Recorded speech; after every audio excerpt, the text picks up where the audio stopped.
Hi, I'm Nicholeen Peck, and I teach all over the world about parenting, good communication, how to build strong family bonds, child development, neurodiversity, and education, all through the lens of the principle self-government. And in this video, we're talking about autistic child behavior problems. So in this video, we're going to talk about some of the common child behavior problems that you might see with an autistic child, and some of the things that you can do if you're facing some of those problems at your house.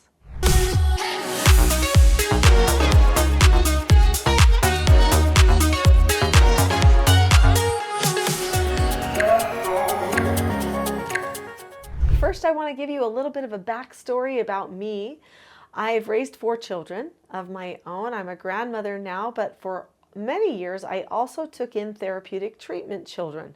All of the treatment children that came to my house for therapeutic treatment care were all neurodiverse except for one, and some of them had ADHD, ODD, RAD, sensory issues. They did things like compulsive lying, they had kleptomania, but also there were children on the spectrum. And it was my job to help them learn how to control themselves so that they could step down a level of care or maybe even return back to their families and their homes. Many of them had some legal problems or sometimes some trauma in their backgrounds as well that I needed to help them with.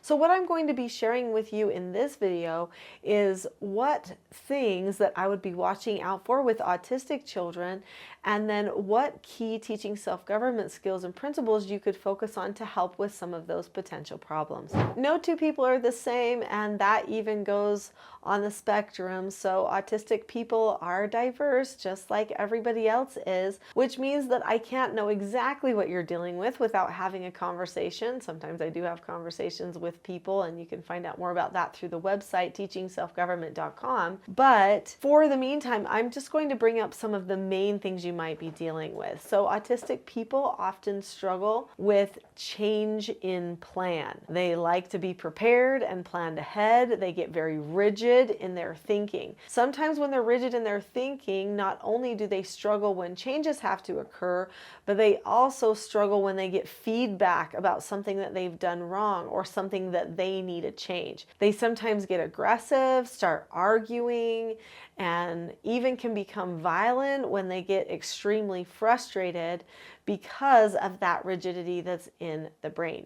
Obviously, with autism, there's also social issues that we watch for and try to work on, and some social issues that can impact any dynamic, even within a family, are things like not wanting to engage, not wanting to look at a person when they're talking to them, not acknowledging that somebody is talking to them. So sometimes autistic children will just generally kind of zone out when somebody's talking to them, and it's difficult to know if you're actually getting through, as I just showed right there, right? Not making eye contact is a very common thing for people on the spectrum to do. But I think because of the rigidity of the mind, there's also a tendency to make a lot of excuses and not take personal responsibility for themselves and not want to accept negative consequences or have teaching moments, because this would then lead to more change. Now, these are just a few things that autistic children may struggle with behaviorally, and these things can lead to a lot of power struggles. When a child starts power struggling with you because they're feeling like they don't want to have a change, then what do you do about it? Well, there are key things that you can do. Within the TSG parenting system, I teach skills for out of control or intensive teaching situations, skills like the rule of 3 or how to make a calm plan for your child who maybe needs help reminding them to get back to calmness.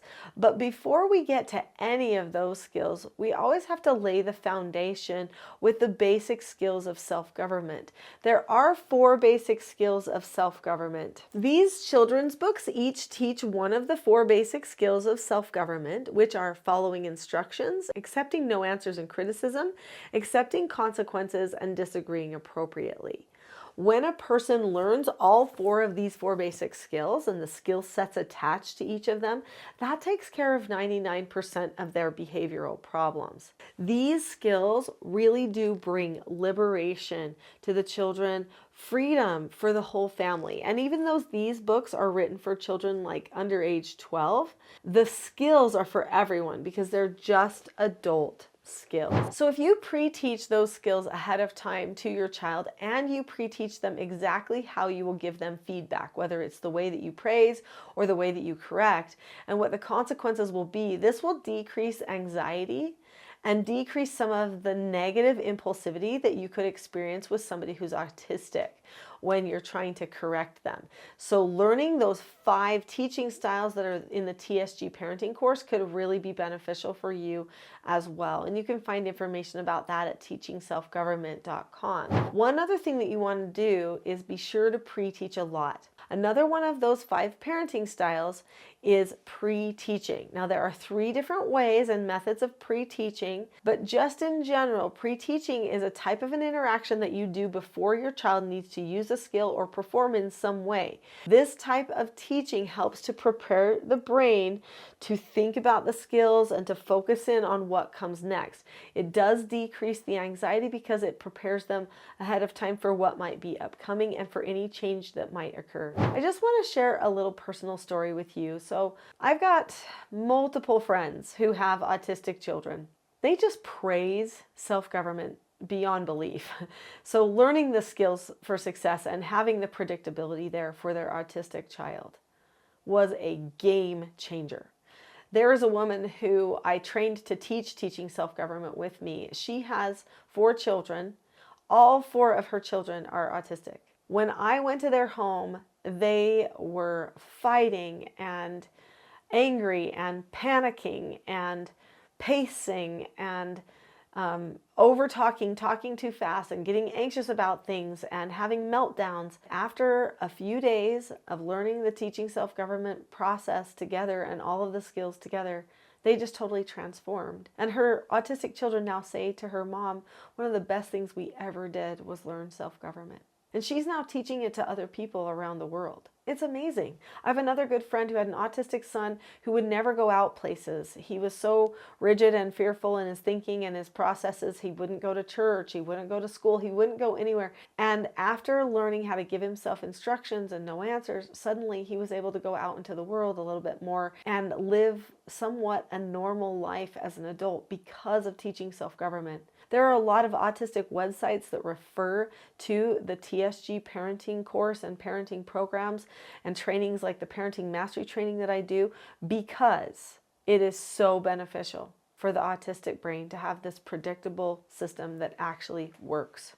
There's so much more that we could talk about. There is another video I recommend you watch next. It's called Child Behavior Management Techniques, and we'll go into more details about some of those skills and principles that will be beneficial for you there.